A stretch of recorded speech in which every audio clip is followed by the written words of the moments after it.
సురక్షితమైన రక్తం యొక్క ఆవశ్యకతను తెలియజేసేందుకు రక్తదాతల నుంచి సేకరించిన రక్తాన్ని భద్రపరిచే విధానాలను మెరుగుపరిచేందుకు 1975 నుండి అక్టోబర్ 1వ తేదీన జాతీయ స్వచ్ఛంద రక్తదాతల దినోత్సవం జరుపుకుంటున్నామని న్యాయవాది రవిశంకర్ పట్నాయక్ పేర్కొన్నారు. రమణయ్యపేటలో అడబాల ట్రస్ట్ ఆధ్వర్యంలో జాతీయ స్వచ్ఛంద రక్తదాతల దినోత్సవం ఘనంగా జరిగింది.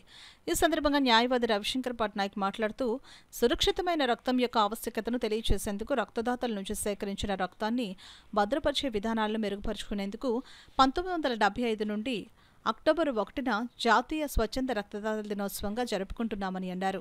స్వచ్ఛంద రక్తదానానికి సంబంధించి సాధారణ ప్రజలకు అవగాహన కల్పించడం ఈ దినోత్సవ లక్ష్యమని అన్నారు. రక్తదాత చింతా పవన్ కళ్యాణ్ మాట్లాడుతూ ప్రమాదాలు, గుండె శస్త్రచికిత్స, అవయవ మార్పిడి, రోగులు, క్యాన్సర్, తలసేమియా వ్యాధిగ్రస్తులకు రక్తం అవసరమవుతుందని అన్నారు.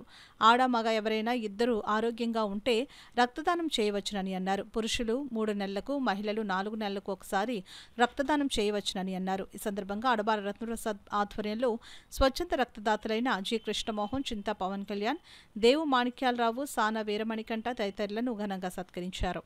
ఈ కార్యక్రమంలో పోలిశెట్టి తాతీలు, చింతపల్లి సుబ్బారావు, ఎస్ శ్రీ నగేష్, బుద్ధరాజు, సత్యనారాయణ రాజు, ప్రసాద్ నాయుడు తదితరులు పాల్గొన్నారు.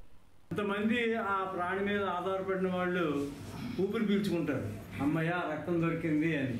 అంచేత రక్తదానం చేయటం అని అన్నది ఎంతోమందికి ప్రాణదానం చేయడం లాంటిదే.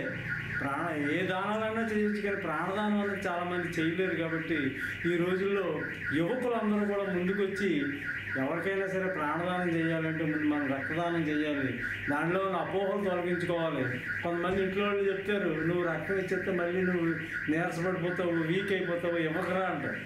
అంటే మనం దాని మీద అవగాహన తెలియక రక్తం ఎంత ఇస్తే అంతా కూడా మళ్ళీ రీజనరేట్ అవుతుంది, ఫ్రెష్ బ్లడ్ వస్తుంది, పాత బ్లడ్ పోతుంది, మళ్ళీ నూతన రక్తంతో చక్కగా ఉత్సాహంగా ఉల్లాసంగా ముందుకెళ్ళవచ్చు.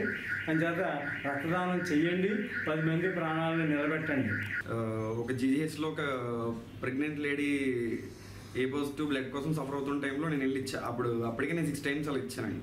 ఇచ్చినప్పుడు వాళ్ళ ఎవరైతే పేరెంట్ తాలూకా వాళ్ళు ఉంటారో వాళ్ళ కళ్ళలో ఆనందం చూశారు. సో ఇచ్చినప్పుడు వాళ్ళు ఎలా అయితే సాటిస్ఫాక్షన్ అనేది మనం వాళ్ళకి చేసామనేది ఉంటుందో, అట్ ద సేమ్ టైం మనకి కూడా మనం బ్లడ్ బ్యాంక్ ఎవ్రీ 3 months వెళ్ళి బ్లడ్ డొనేట్ చేయడం వల్ల ఈ బ్లడ్ బ్యాంక్ దగ్గరగా ఉంటే మనం హాస్పిటల్కి, డిసీజెస్కి అంత దూరంగా ఉంటామండి.